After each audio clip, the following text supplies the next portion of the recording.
దేశంలో జన్యుపరంగా మార్పు చెందని మొక్కజొన్న తొలి నాన్ జీఎంఓ పాప్కార్న్ హైబ్రిడ్ విత్తనాన్ని భారత ఉపరాష్ట్రపతి సివి రాధాకృష్ణన్, ముఖ్యమంత్రి చంద్రబాబు సంయుక్తంగా ఇవాళ ఆవిష్కరించనున్నారు. ఇందుకు ఏలూరు జిల్లా ముసునూరులోని గవర్నమెంట్ పాప్కార్న్ ఫ్యాక్టరీ వేదిక కానుంది. ఇక రైతుల పంటకు విలువ జోడించి ప్రాసెసింగ్, బ్రాండింగ్తో మార్కెట్కు తరలించడం ద్వారా వ్యవసాయాన్ని లాభసాటిగా మార్చే ప్రయోగంలో భాగంగా గవర్నమెంట్ పాప్కార్నికా సంస్థ ఆధ్వర్యంలో ఈ హైబ్రిడ్ విత్తనాన్ని రూపొందించారు. ఢిల్లీ నుంచి గన్నవరం ఎయిర్పోర్టుకు ఉదయం 9:30 ఉపరాష్ట్రపతి చేరుకుంటారు. రాష్ట్ర ప్రభుత్వం తరపున ఐటీ, విద్యాశాఖ మంత్రి నారా లోకేష్, ఇతర ప్రజాప్రతినిధులు ఆయనకు స్వాగతం పలుకుతారు. అక్కడి నుంచి ఉపరాష్ట్రపతి రోడ్డు మార్గం ద్వారా ముసునూరు చేరుకుని పాప్కార్నికా సీడ్ను ఆవిష్కరిస్తారు. ఆదర్శ రైతులను సన్మానిస్తారు. అనంతరం రైతులను ఉద్దేశించి ప్రసంగిస్తారు. మధ్యాహ్నం 12:45 గన్నవరం ఎయిర్పోర్టుకు చేరుకుని ఢిల్లీకి బయలుదేరి వెళ్తారు. ఉపరాష్ట్రపతి పర్యటన సందర్భంగా జిల్లా అధికార యంత్రాంగం పకడ్బందీ ఏర్పాట్లు చేసింది. కాగా ముసునూరులోని ప్లాంట్ ఆసియాలోనే అతిపెద్ద పాప్కార్న్ ప్రాసెసింగ్ కేంద్రాల్లో ఒకటిగా నిర్మించారు.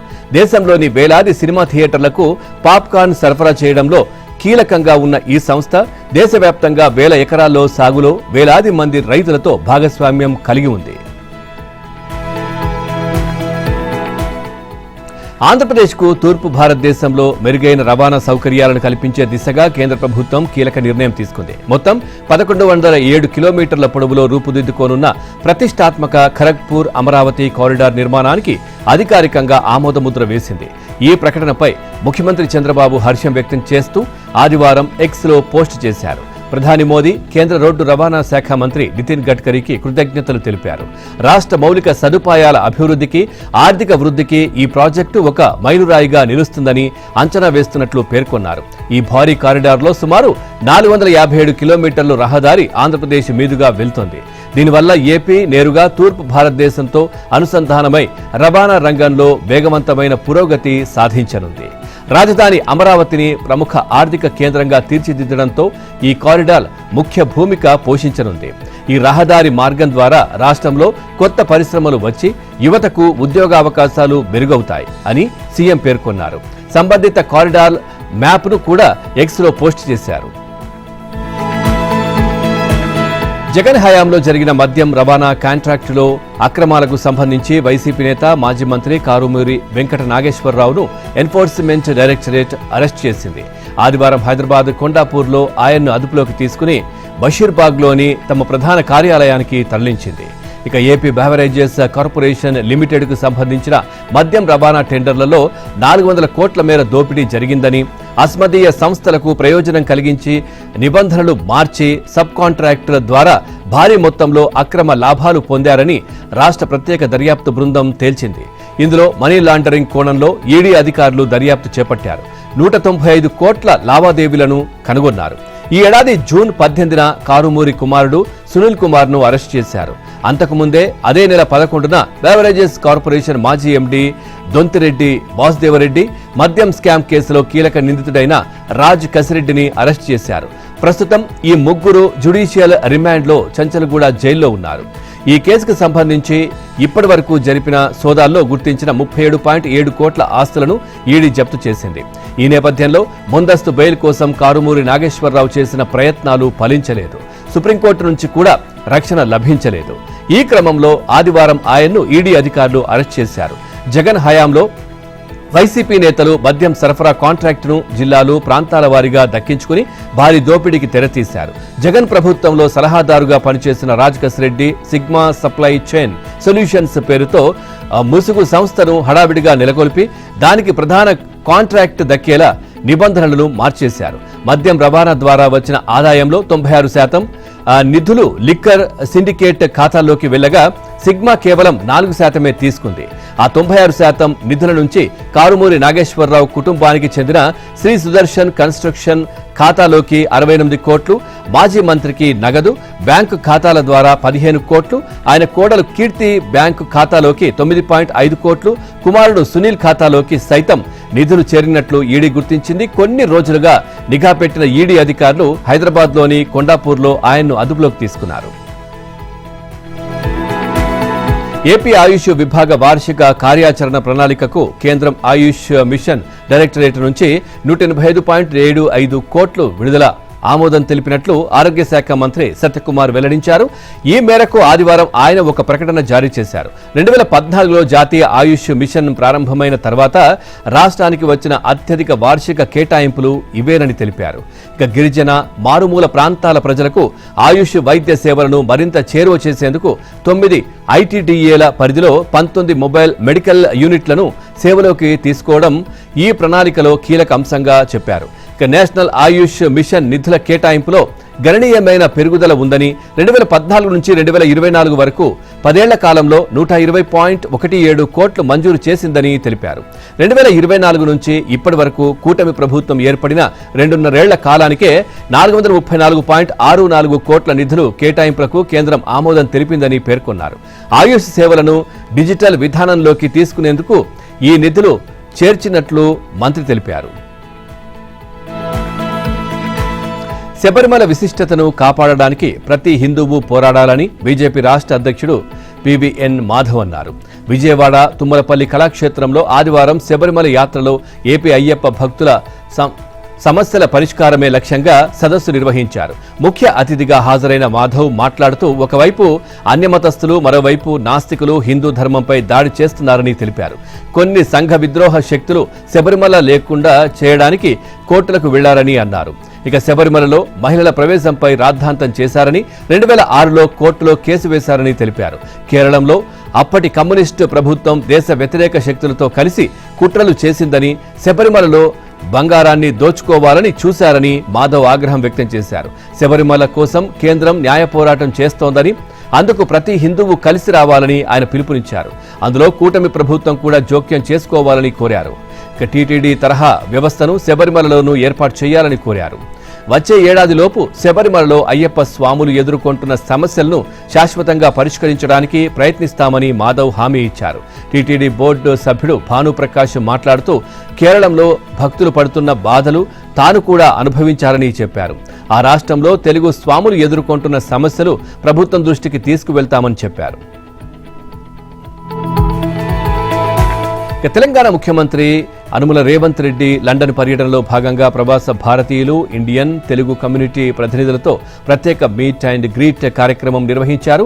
సెంట్రల్ లండన్లోని తాజ్ హోటల్లో Indian overseas Congress vice president, Telangana PCC NRI convener Sudhakar Goud ఆధ్వర్యంలో జరిగిన ఈ కార్యక్రమానికి యూకేలోని తెలుగు కమ్యూనిటీ నాయకులు, వివిధ రంగాలకు చెందినటువంటి నిపుణులు, పెట్టుబడిదారులు, విద్యావేత్తలు పెద్ద సంఖ్యలో హాజరయ్యారు.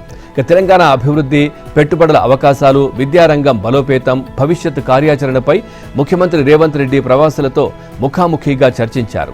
ఎన్ఆర్ఐలు, పెట్టుబడిదారులు, నిపుణులతో స్వయంగా ఇంటరాక్ట్ అయిన సీఎం రాష్ట్ర ప్రగతిని, కొత్త ఆలోచనలు, సూచనలు పంచుకోవాలని, నెట్వర్క్ను మరింత బలోపేతం చేసి కొత్త అవకాశాలను సృష్టించాలని పిలుపునిచ్చారు. ఇక కార్యక్రమ నిర్వాహకుడు Indian overseas Congress vice president, Telangana PCC NRI convener Sudhakar Goud ముఖ్యమంత్రి రేవంత్ రెడ్డిని ఉద్దేశించి మాట్లాడారు. ప్రజల కష్టాన్ని తన కష్టంగా భావించి వారి సమస్యల పరిష్కారం కోసం నిరంతరం పోరాడే నైజాం రేవంత్ రెడ్డిదని ఆయన కొనియాడారు. ప్రత్యర్థుల సవాళ్లను ధైర్యంగా ఎదుర్కొనే తీరు, లక్ష్య సాధన కోసం వెనకడుగు వెయ్యని నాయకత్వం తమకు స్ఫూర్తినిస్తోందని అన్నారు.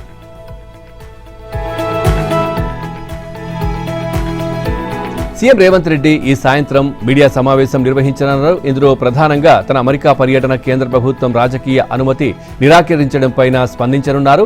ఈ విషయంలో బీజేపీ నేతలు విమర్శలకు సమాధానమిచ్చే అవకాశం ఉంది. కానీ కొండా సురేఖ ఎపిసోడ్పై ఈ సమావేశంలో స్పందిస్తారా లేదా అన్నది చర్చనీయాంశంగా మారింది. ఇక ఇదిలా ఉంటే మంత్రి కొండా సురేఖ సైతం సీఎం రేవంత్ రెడ్డి హైదరాబాద్కు వచ్చిన తర్వాతే ఈ అంశంపైన మాట్లాడతానని ఇప్పటికే చెప్పారు. ఇప్పుడు సీఎం రాక నేపథ్యంలో ఆమె కార్యాచరణ ఎలా ఉండబోతోందన్నది ఆసక్తికరంగా మారింది. ఈ వ్యవహారంలో రాష్ట్ర కాంగ్రెస్ వ్యవహారాల ఇన్ఛార్జ్ మీనాక్షి నటరాజన్ ఇప్పటికే పార్టీ ముఖ్యులు, ప్రతినిధుల అభిప్రాయాలు తీసుకుంటున్నారు. 1-2 రోజుల్లో ఆమె హైదరాబాద్కు వచ్చే అవకాశం ఉందన్నారు. ఇక ఆమె వచ్చిన తర్వాత ఈ అంశంపై CM Revanth Reddy, TPCC chief Mahesh Goud, party ముఖ్య నాయకులతో భేటీ అయ్యే అవకాశం ఉంది. ఇదిలా ఉంటే ఈ వివాదం నుంచి కొండా సురేఖను కాపాడేందుకు పార్టీలోని పలువురు సీనియర్ నాయకులు తమ వంతు ప్రయత్నాలు చేస్తున్నట్లు తెలుస్తోంది. దీనికి సంబంధించి సీనియర్ నాయకుడు నేతృత్వంలో పరిశీలన కమిటీని నియమించి ఆ కమిటీ సిఫార్సుల ఆధారంగా చర్యలు తీసుకోవాలన్న ప్రతిపాదన ముందుకు తెస్తున్నట్లు గాంధీ భవన్ వర్గాల్లో ప్రచారం జరుగుతోంది. రేవంత్ రాక నేపథ్యంలో కొండా సురేఖ ఎపిసోడ్లో ఏం జరగనుందన్న ఉత్కంఠ సర్వత్రా నెలకొంది. సీఎం రేవంత్ రెడ్డి లండన్ పర్యటన వెళ్లడానికి కొన్ని గంటల ముందు కొండా సుస్మితా పటేల్ ఆయనపై అనుచిత వ్యాఖ్యలు చేసిన విషయం తెలిసిందే. అయితే ఆమె రాష్ట్ర మంత్రి కొండా సురేఖ కుమార్తె కావడంతో రాజకీయ వర్గాల్లో ఆమె వ్యాఖ్యలు ఒక్కసారిగా కలకలం రేపాయి. ప్రభుత్వంలో బాధ్యత గల మంత్రి కుమార్తె అయి ఉండి సీఎంపై అనుచిత వ్యాఖ్యలు చేయడంతో టీపీసీసీ క్రమశిక్షణ కమిటీ రంగంలోకి దిగి సురేఖకు షోకాజ్ నోటీసులు జారీ చేసింది. అయితే సుష్మితా పటేల్ వ్యాఖ్యలు ఆమె వ్యక్తిగతమని, తనకు షోకాజ్ నోటీసులు జారీ చేయడం సహజ న్యాయ సూత్రాలకు విరుద్ధమంటూ సురేఖ వివరణ ఇచ్చింది. ఇక నోటీసులు ఉపసంహరించుకోవాలని కోరారు. దీనిని ప్రభుత్వం విప్పులు పలువురు ఎమ్మెల్యేలు తప్పుబట్టారు. సీఎం రేవంత్ను ప్రభుత్వాన్ని బలహీనపరిచేలా సొంత కూతురు వ్యాఖ్యలు చేస్తే బాధ్యత గల మంత్రిగా ఎందుకు ఖండించలేదని ప్రశ్నించారు. మంత్రి సురేఖ క్షమాపణ చెప్పాలని డిమాండ్ చేశారు. పార్టీ లైన్ తప్పితే ఎంతటి వారినైనా చర్యలు తీసుకోవాల్సిందేనని అధిష్టానాన్ని కోరారు. అయితే దీనిపై కొండా సురేఖ ఎదురు దాడికి దిగారు. తనపై మాట్లాడుతున్న ఎమ్మెల్యేల వెనుక అదృశ్య హస్తాన్ని గుర్తించి చర్యలు తీసుకోవాలంటూ శనివారం క్రమశిక్షణ కమిటీకి మరో లేఖ రాశారు. ఇక వాస్తవానికి కొండా సురేఖ ఆమె కుటుంబం పదే పదే వివాదాలకు కేంద్ర బిందువు అవుతుండడంపై అధిష్టానం ఆగ్రహంగా ఉంది. ఆమెను మంత్రివర్గం నుంచి తప్పించాలన్న ఆలోచన చేస్తోంది. అయితే పార్టీకి నష్టం జరగకుండా తమ నిర్ణయాన్ని ఎలా అమలు చేయాలన్న దానిపైనే తర్జన భర్జన పడుతున్నట్లు తెలుస్తా ఉంది. ఈ విషయంలో సీఎం రేవంత్ రెడ్డి అభిప్రాయం కీలకంగా మారింది.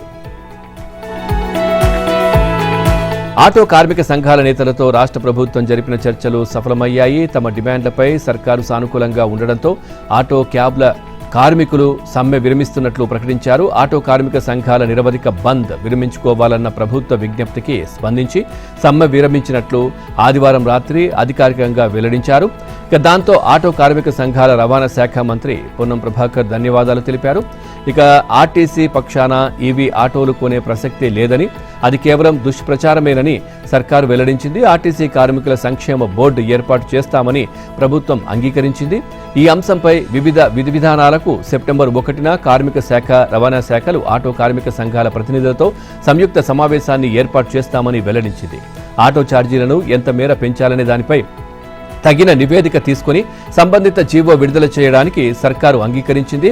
ఓలా, ఊబర్ మాదిరి ప్రభుత్వం తరపున యాప్ రూపొందించాలని నిర్ణయించినట్లు ఈ సందర్భంగా మంత్రి పొన్నం ప్రభాకర్ వెల్లడించారు. ఐటీ శాఖ నుంచి యాప్ ప్రారంభించేందుకు తగిన ప్రక్రియ ప్రారంభిస్తామని ఆయన పేర్కొన్నారు. ద్విచక్ర వాహనాలకు సంబంధించి ర్యాపిడో, ఓలా, ఊబర్ నడిపే వాటికి ఎల్లో ప్లేట్ ఉన్న వాటికి మాత్రమే ప్రయాణికులను తరలింపుపై నిర్ణయం తీసుకుంటామని తెలిపారు.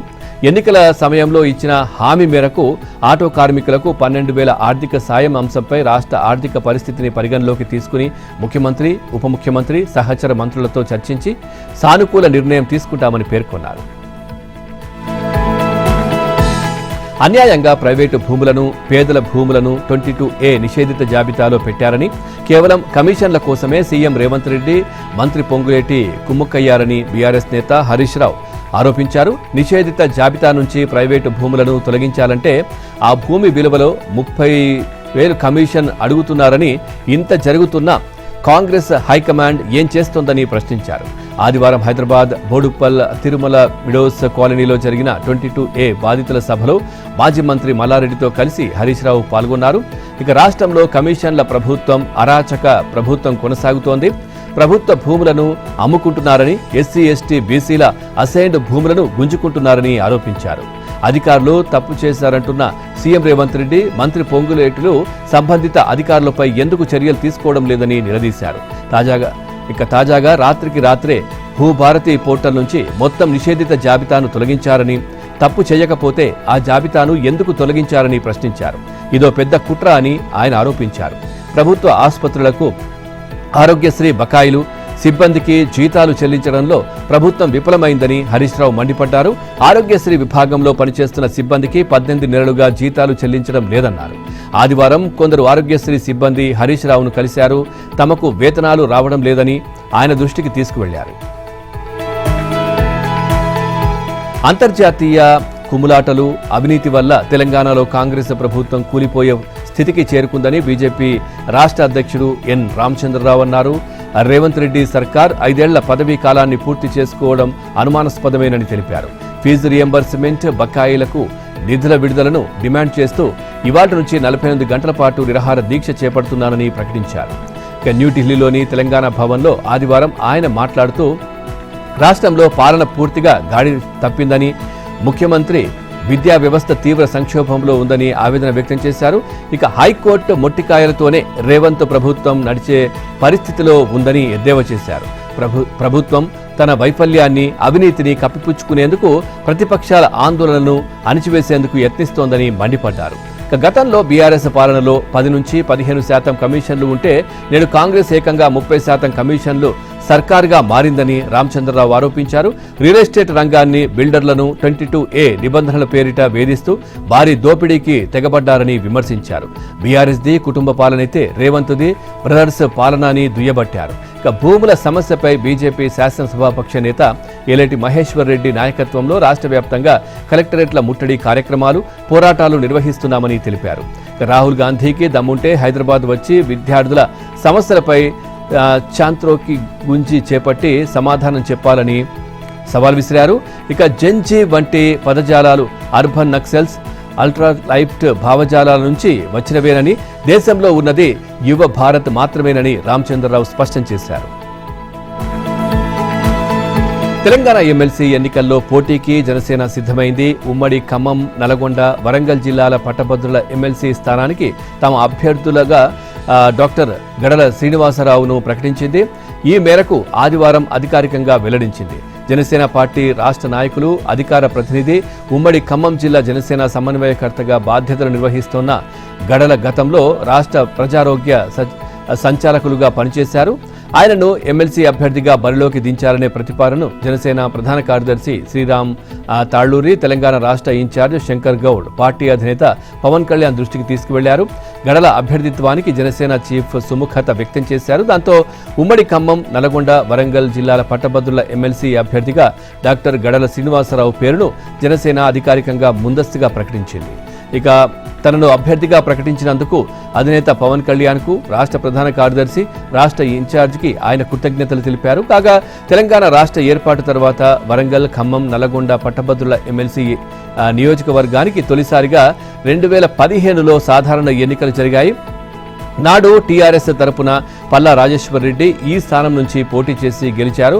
ఆ తర్వాత 2021లో జరిగిన సాధారణ ఎన్నికల్లోనూ మళ్లీ ఆయనే బీఆర్ఎస్ తరపున విజయం సాధించారు. అప్పుడు స్వతంత్ర అభ్యర్థిగా బరిలోకి దిగిన తీన్మార్ మల్లన్న గట్టి పోటీ ఇచ్చారు. తీవ్ర పోటీ మధ్య రెండో ప్రాధాన్యత ఓట్ల లెక్కింపులో పల్లా గెలిచారు.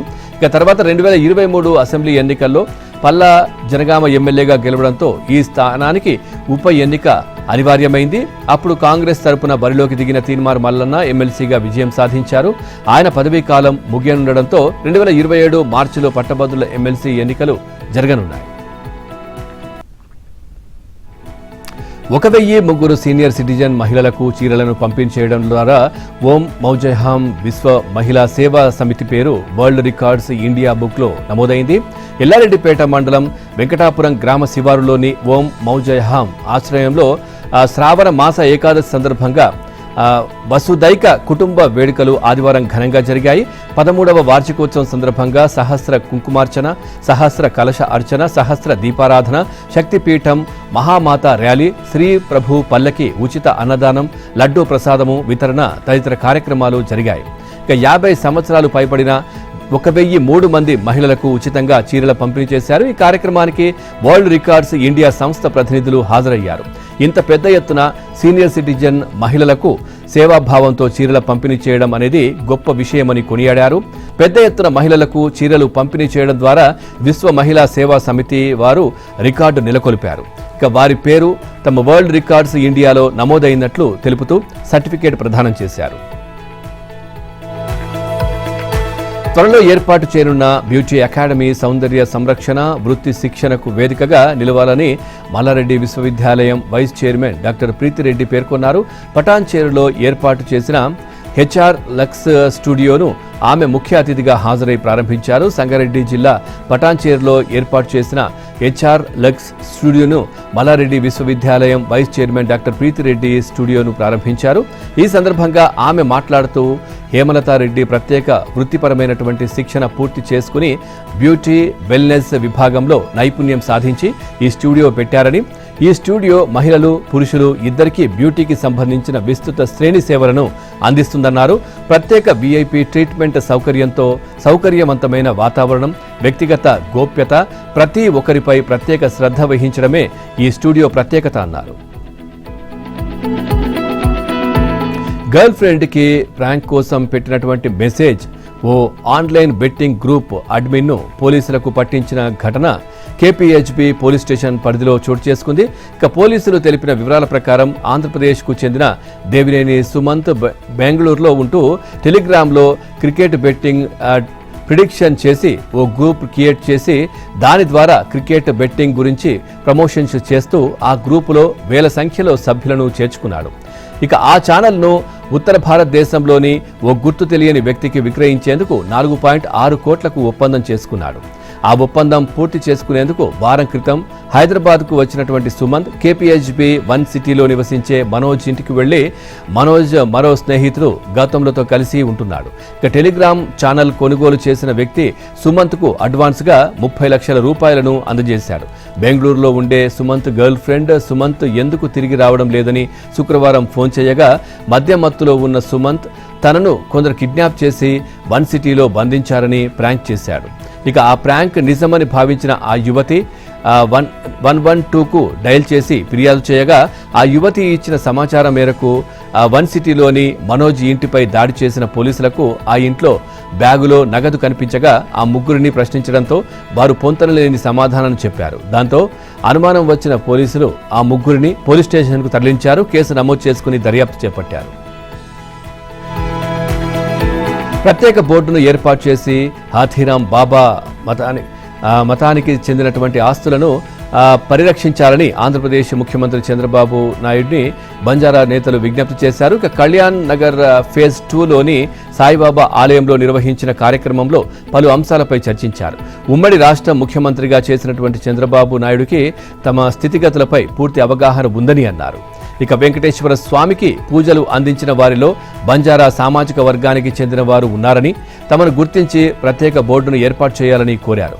ముఖ్యంగా హాథీరాం బాబా మఠానికి చెందినటువంటి భూములను గుర్తించి వాటి పరిరక్షణకు ప్రత్యేక చర్యలు తీసుకోవాలని కోరారు. పూర్తిగా అధికారులపై కాకుండా ప్రభుత్వం ప్రత్యేక దృష్టి సారిస్తేనే ఇది సాధ్యమవుతుందని అన్నారు.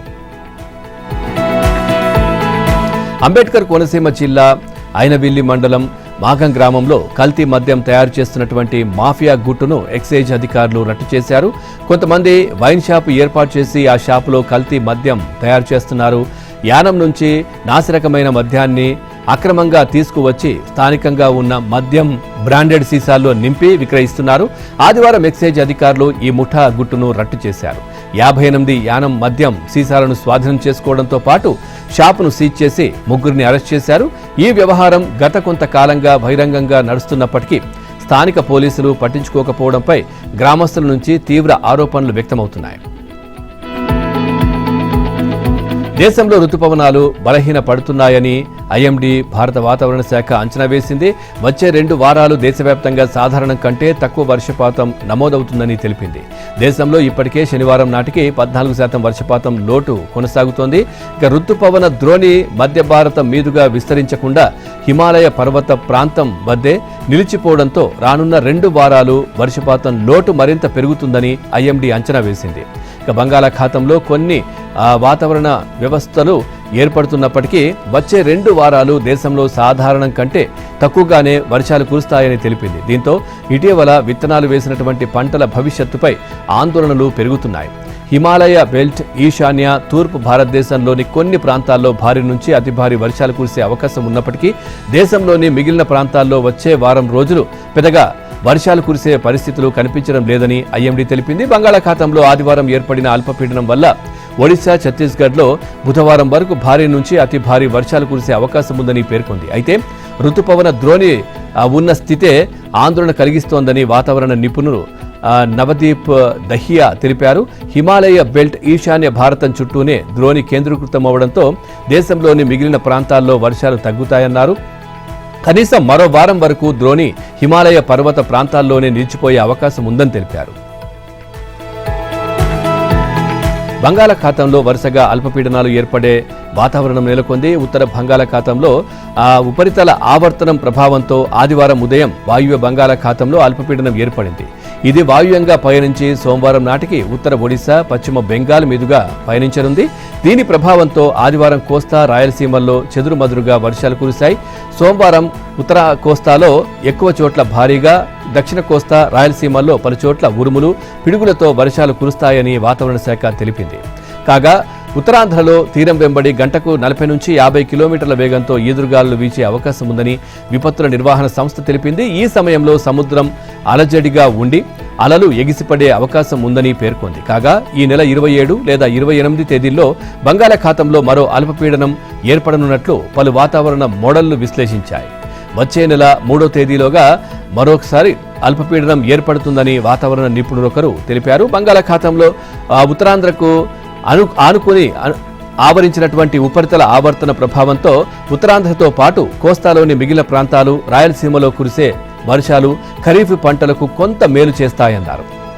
ఉత్తరాంధ్రలో పలుచోట్ల భారీ వర్షాలు కురిసే అవకాశం ఉండడంతో వర్షాధార పంటలకు జీవం పోసినట్లవుతుంది.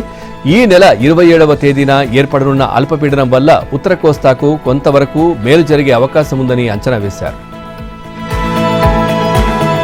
బంగాళాఖాతంలో ఏర్పడిన అల్పపీడనంతో తెలంగాణలో మంగళవారాల్లో భారీ వర్షాలు కురుస్తాయని హైదరాబాద్ వాతావరణ కేంద్రం తెలిపింది. సోమవారం ఉత్తర తెలంగాణలోని కొన్ని ప్రాంతాల్లో భారీ వర్షాలు కురుస్తాయని పేర్కొంది. ఆసిఫాబాద్, మంచిర్యాల, కరీంనగర్, పెద్దపల్లి, జయశంకర్, భూపాలపల్లి జిల్లాలో భారీ నుంచి అతి భారీ వర్షాలు కురిసే అవకాశం ఉందని తెలిపింది.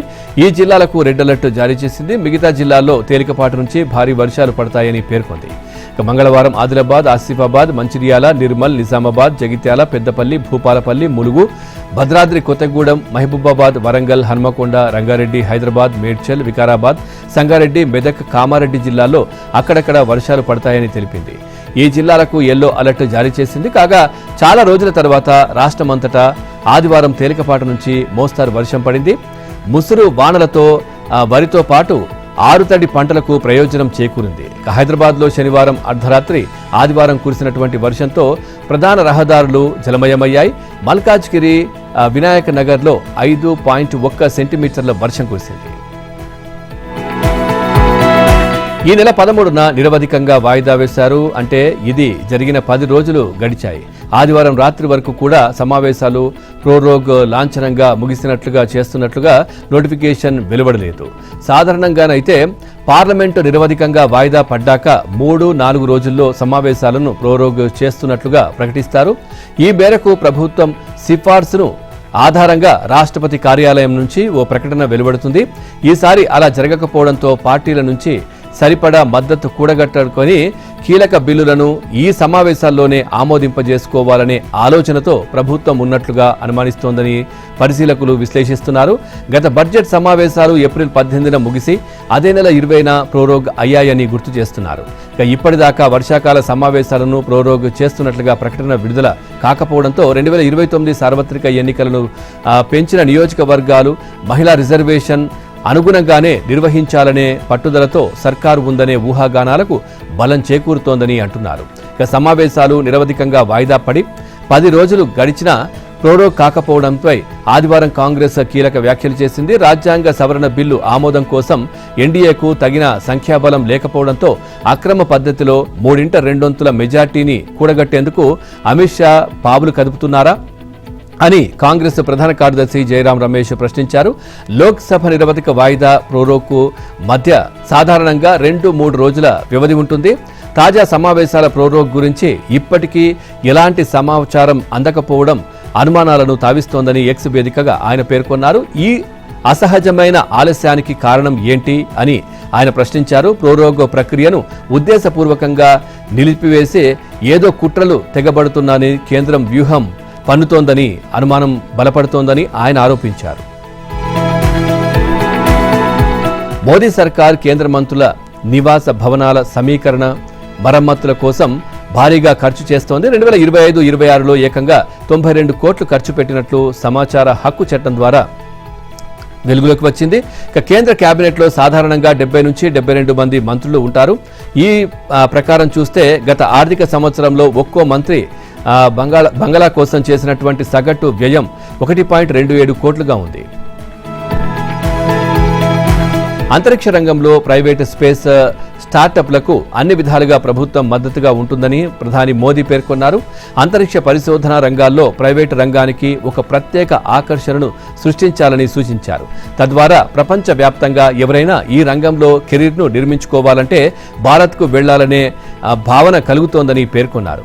20 స్పేస్ స్టార్టప్ కంపెనీల సీఈఓలు వ్యవస్థాపకులతో మోదీ తాజాగా సమావేశమయ్యారు. భారత అంతరిక్ష పరిశ్రమలో ప్రైవేటు రంగానికి అవకాశం కల్పించిన తర్వాత ఒక సానుకూల దృక్పథం కనిపిస్తోందని, అమెరికా, యూరప్లలో నివసించే అనేక మంది భారతీయులు తిరిగి భారత్ వచ్చి ఇక్కడే పనిచేయాలని అనుకుంటున్నారని ఓ సీఈఓ మాట్లాడుతూ చెప్పారు. దీనిపై ప్రధాని మోదీ స్పందిస్తూ మీ వల్లనే ప్రతిభావంతులను ఒక అయస్కాంతంగా ఆకర్షించగలమని, ఇదే మనకు గొప్ప బలంగా మారుతుందని తాను నమ్ముతున్నట్లు ప్రధాని స్టార్టప్ ప్రతినిధులను ఉద్దేశించి అన్నారు. ఇక నేషనల్ స్పేస్ డే సందర్భంగా ఆదివారం ప్రధాని మోదీ అందరికీ శుభాకాంక్షలు చెప్పారు. ఇక గొప్పగా కలలు కనడం, మరింతగా ఆవిష్కరణలు చేయడం, సరికొత్త సరిహద్దులను అధిగమించడం వైపు సాగుదామని మోదీ సూచించారు.